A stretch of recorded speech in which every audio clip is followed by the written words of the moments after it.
So what does the Rick Warren choice say about President-elect Obama, and what message, if any, is he trying to send? For that, I'm joined by Michael Cromartie, Vice President of the Ethics and Public Policy Center, a Washington-based think tank, and Harry Knox, Director of the Religion and Faith Program at the Human Rights Campaign, a national gay rights group. And Harry Knox, today the leaders of national gay civil rights and progressive groups said things like a blow to the community, a slap in the face, the worst possible pick.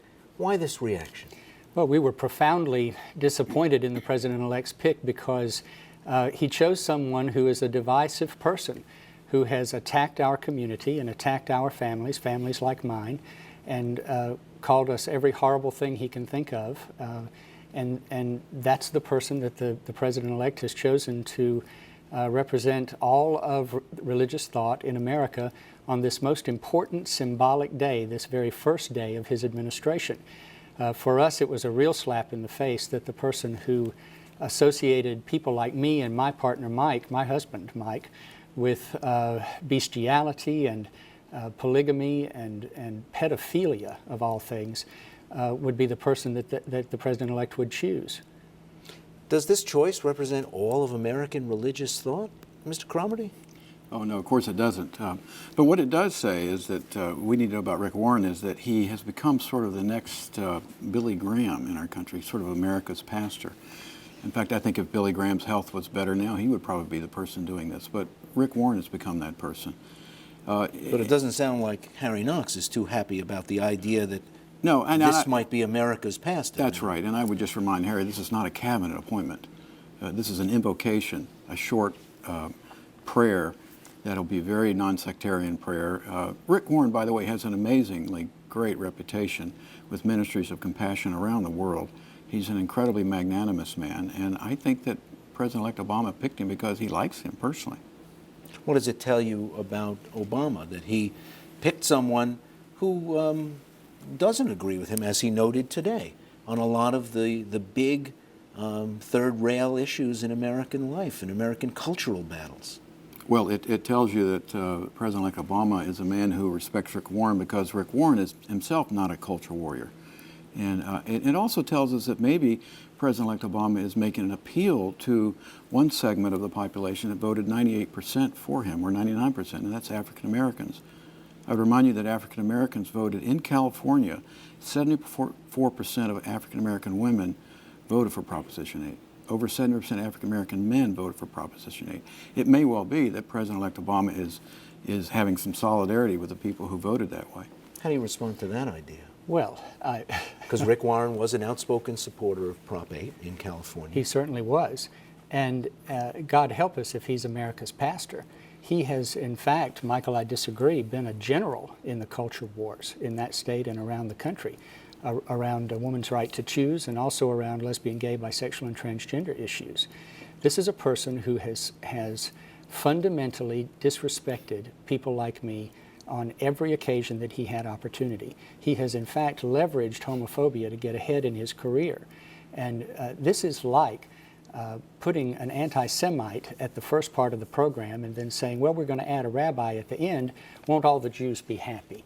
This is the worst possible choice the president-elect could have made. This is a divisive choice, not one that brings America together. If that's true, Ray, I might say the president-elect supports traditional marriage. So we might want to say, is the president-elect divisive?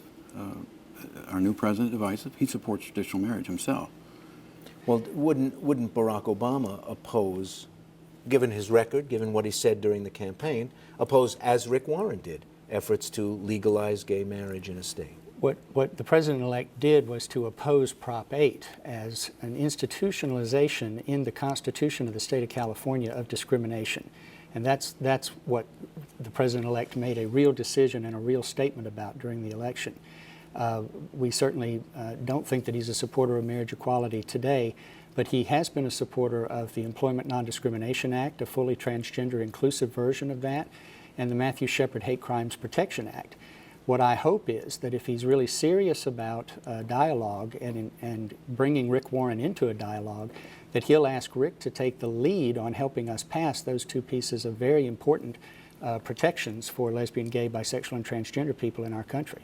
Michael Cromarty, is it likely, not everybody's been heard from, that some evangelicals are not exactly doing handsprings over the Rick Warren appointment to give the invocation because he's been out of favor with them from time to time? Well, that's right, and I think one of the interesting things we're going to see in the next few days is actually Rick Warren's going to have critics from his right for identifying and, in fact, agreeing to do this, to give the invocation. And again, I would remind you, this is just an invocation. It's not a cabinet appointment.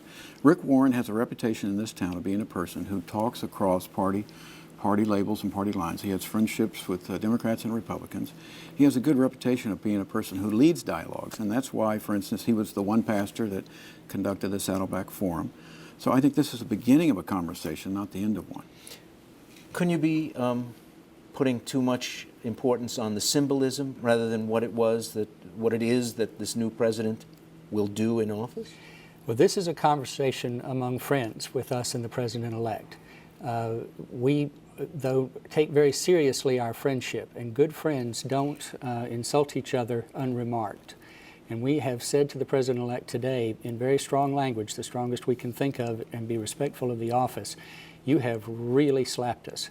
And we want you to think about that and think very hard about what your actions will be going forward, because this very symbolic early decision has sent the exact wrong message about a big table, an American table at which everyone is invited to sit. What because about the president? We are not invited to sit at Rick Warren's table, believe me. What about the president-elect's own point today that Rick Warren is a man who's opened his door to him, sometimes at some cost to himself, and this is someone who he's trying to show that he can reach across as well, that he as president can reach across as well? Well, we have been trying to reach out as a community to Rick Warren for a long, long time, and got so frustrated that many people have now protested in front of his church.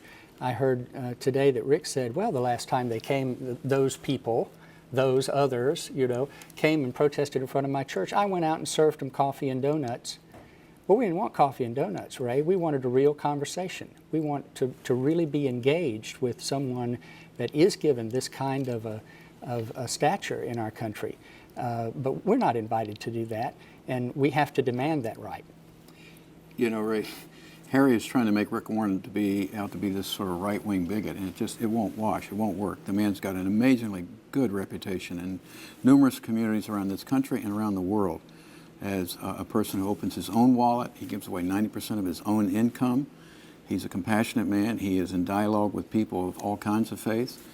He's gotten a lot of criticism for the people he talks to and the people he's in dialogue with. So this attempt to brand him as some sort of right-wing fanatic and nut, it just won't work. But he is someone, as Harry Knox has pointed out, who he feels rejects his way of life. Oh, yes. He's someone who has strong convictions about his own religious tradition and what that teaches about human sexuality. You bet he does.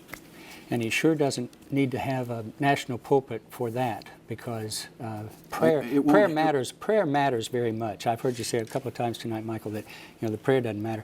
Prayer matters very much, and he doesn't think my prayers even ascend above the ceiling. Prayer does matter, yes.